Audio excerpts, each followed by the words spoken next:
Welcome to Nat'l, a weekly podcast about the celebrations occurring on that specific day, some we know a little too well and some we've never heard of.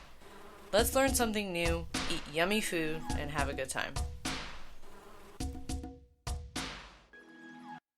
Today is March 2nd, and today is National Old Stuff Day. At first, I thought this had to do with tangible old stuff, and I think in part it does. Often people around me seem to be so overwhelmed by just the amount of stuff they have.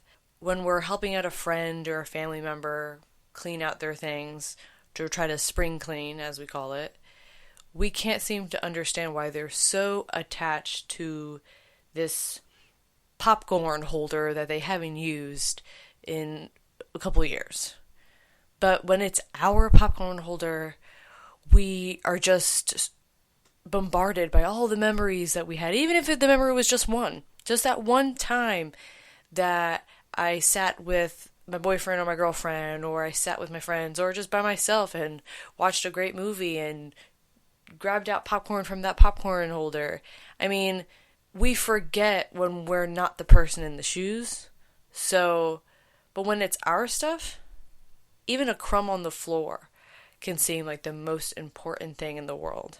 So I understand the pain, and I know it's real. But that doesn't mean that we shouldn't freshen up every once in a while. So for those struggling to figure out how to get rid of things, or want to learn how to get past that pain, I suggest two things. First, if you're a podcast listener like me, then my suggestion would be The Minimalist by Joshua Fields Milburn and Ryan Nicodemus. Now, I might have pronounced that wrong, but bear with me. These two guys are pretty great.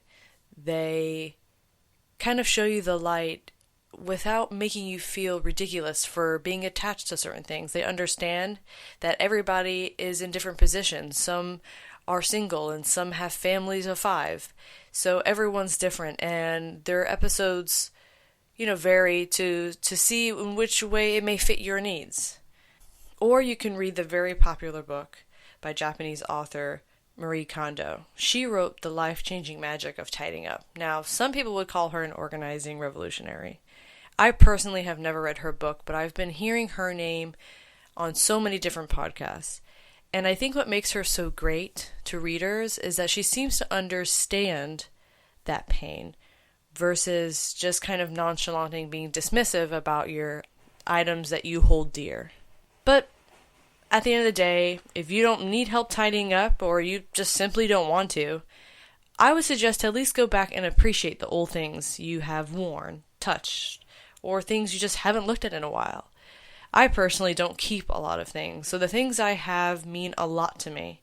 So every once in a while, for example, I'll take notice of my sole photo album of when I was a kid. It was something my mom put together for each of her children. And it helps me remember the good and the bad memories, and that bad haircut. Definitely the bad haircuts, actually, I should say plural, because everybody goes through multiple phases of horrible looks. And it just keeps me in check and helps me remember the things that I should appreciate, especially family time, because you lose that as you get older.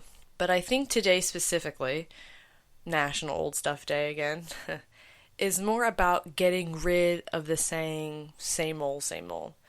Or, as you get a little bit older, you just start to say, same shit, different day. And I think we should try and have a different outlook today. Because until you change your outlook, you won't be able to change the outcome.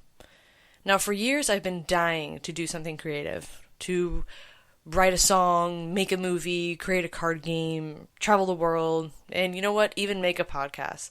But I've always been dependent on other people. I always felt like things were more likely to happen, or to succeed even, when people came together to create something. It seemed like a dream to just be that friend group that, changed the world in some way. And I mean, I don't know if that is true, but I realized that I put my happiness, my confidence, and my motivation in the hands of others. I kept waiting around to find that person or group of people that were just as, if not more willing than me. and just never felt like I was good enough to do it on my own. So when I came up with this podcast idea, I looked at the days and I was trying to decide where to start, and I saw this day, March 2nd, National Old Stuff Day. Change your outlook, change your day. And I said, fuck it. And I just decided to press record and start this podcast as a kind of declaration that I will believe in myself and see what happens. And hopefully you're able to do the same thing. And I want you to know that, you may have no one else, but I'll be rooting for you, for your new website idea, your new app idea, and I don't know, go write that song, go on that hike, go ask that person out on a date, just try it. And, if, like I said, if no one's rooting for you, well, I am. And, you don't know me, but believe it or not, I'm here for you.